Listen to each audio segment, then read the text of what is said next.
Jangan buang minyaknya ke dalam wastafel, Septi. Kenapa? Kalau kamu buang minyaknya ke wastafel, minyaknya bakal mengeras, terus saluran yang ada di wastafelnya bakalan mampet. Lama-kelamaan sisa-sisa makan yang ada di saringannya bakalan busuk, terus bakalan jadi nggak enak deh baunya dari wastafel. Terus ini kita kemana ya? Ya udah, kita simpan dulu minyaknya. Kamu ikut aku. Setelah menemukan define problem, kelompok kami pun segera melakukan riset kecil tentang cara pengolahan minyak jelantah. Dan kami menemukan 3 cara pengolahan minyak jelantah.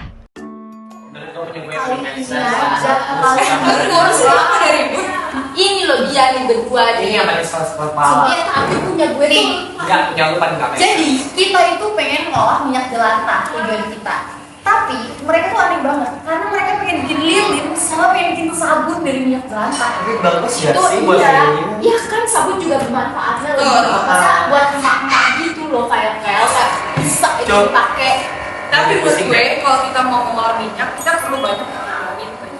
Pertama, kita perlu pertimbangkan waktu, sama bahan dan juga alat yang boleh digunakan. Dan yang paling penting gak menimbulkan resiko, biar kita gak menimbulkan pencemaran lingkungan. Kalau penyakit tadi gimana? Kalau punya aku, tadi kan aku udah bilang kalau kita tuh mau bikin sabun. Sabun ini kan manfaatnya banyak ya. Tapi ini bukan sabun buat dipakai mandi, Kel.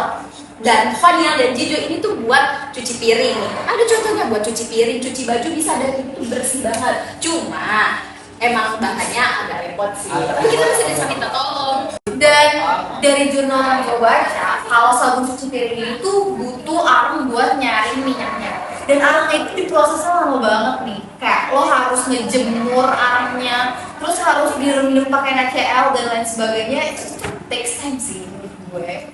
Iya, aku setuju sih. Kalau punya lu tadi gimana? Kalau punya lu tadi gimana? Punya gue bagus banget. Tujuan gue juga mulia, gue mau menerangin bumi. Nah, tapi setelah gue pikir-pikir, ada satu alatnya sih yang lumayan mahal, 20 juta. Dan lu gak make sense, dan lu paling gak make sense. Udah paling jujur, kalau paling jujur.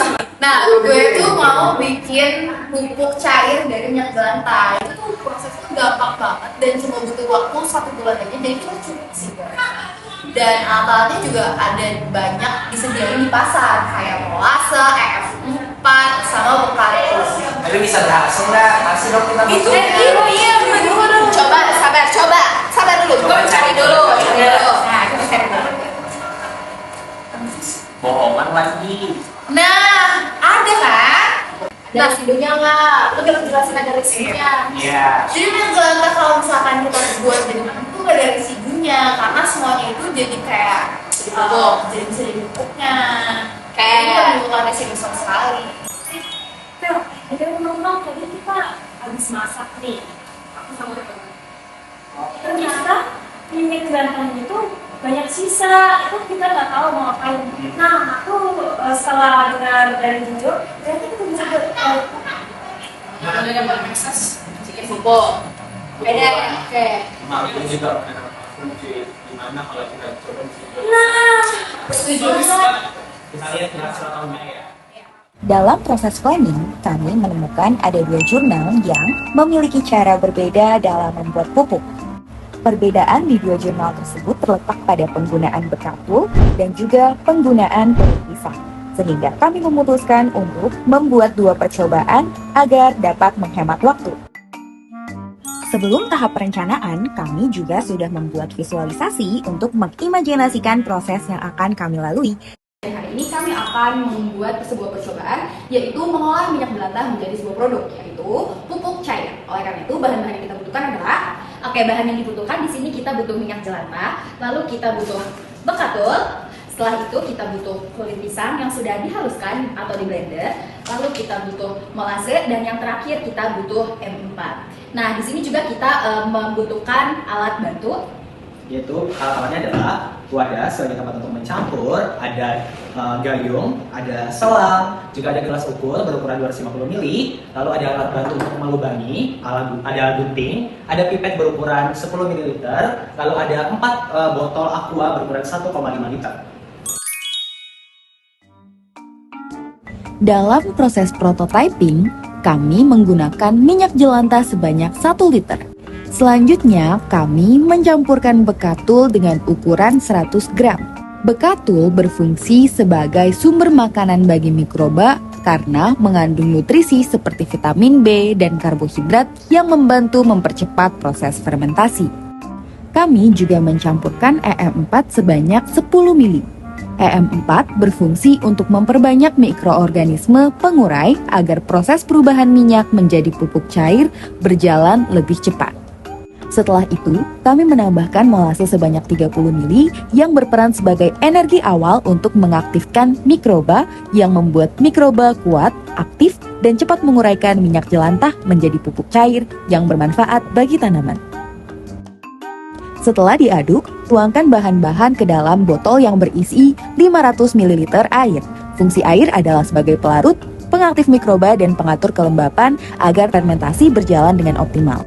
Tahapan yang digunakan pada percobaan kedua masih sama, hanya saja bekatul digantikan dengan kulit pisang sejumlah 100 gram. Fungsi kulit pisang adalah sebagai makanan bagi mikroorganisme. Ini yang menggunakan bekatul dan ini yang menggunakan kulit pisang. Setiap seminggu sekali, kami juga secara rutin membuka tutup botol pupuk untuk mengeluarkan gas hasil dari fermentasi.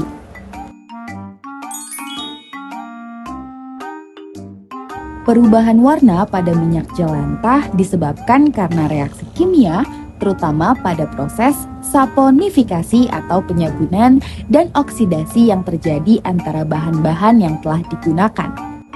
Minyak jelantah juga memiliki peran dalam mengubah warna karena mengandung senyawa hasil degradasi termal atau pemanasan dan oksidasi yang membuat senyawa-senyawa ini dapat bereaksi lebih lanjut. Setelah minyak jelantah berubah menjadi pupuk, kami melakukan uji coba pada tanaman kangkung. Uji coba dilakukan dengan rasio 2:2, yang artinya 2 scoop dari media tanam atau tanah kokopit dan 2 kucuran dari pupuk cair. Berikut adalah hasil pertumbuhan tanaman kangkung dalam 1 minggu. Tanaman kangkung yang tidak diberikan pupuk berhasil menumbuhkan 1 buah tunas baru.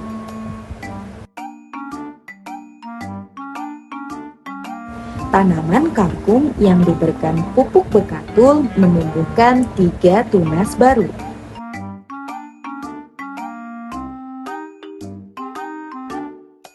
Tanaman kangkung yang diberikan pupuk cair kulit pisang tidak mengalami pertumbuhan, bahkan tidak terlihat segar. Hal ini mengindikasikan adanya kegagalan pada pupuk dengan kulit pisang. Dapat dibuktikan dengan adanya bau busuk dari pupuk kulit pisang. Artinya, pupuk kulit pisang menumbuhkan bakteri hasil dari pembusukan. Sementara itu, pupuk bekatul memiliki bau yang masam dan segar. Artinya, proses fermentasi berjalan dengan baik. Kegagalan pupuk kulit pisang juga diamati dari proses fermentasi selama 1 bulan. Ciri ini diamati dari jumlah gelembung yang dikeluarkan. Pupuk bekatul lebih aktif mengeluarkan gelembung, sementara pupuk kulit pisang jarang sekali mengeluarkan gelembung. Munculnya gelembung pada cairan pupuk dikarenakan mikroorganisme sedang memakan gula dan bahan organik yang menghasilkan gas CO2. Gas inilah yang membuat cairan pupuk muncul gelembung-gelembung kecil ataupun busa. Ini merupakan proses fermentasi yang berjalan dengan baik. Artinya, selama proses fermentasi, pupuk kulit pisang tidak berjalan dengan baik. Ini adalah hasil produk dari buah-buahan.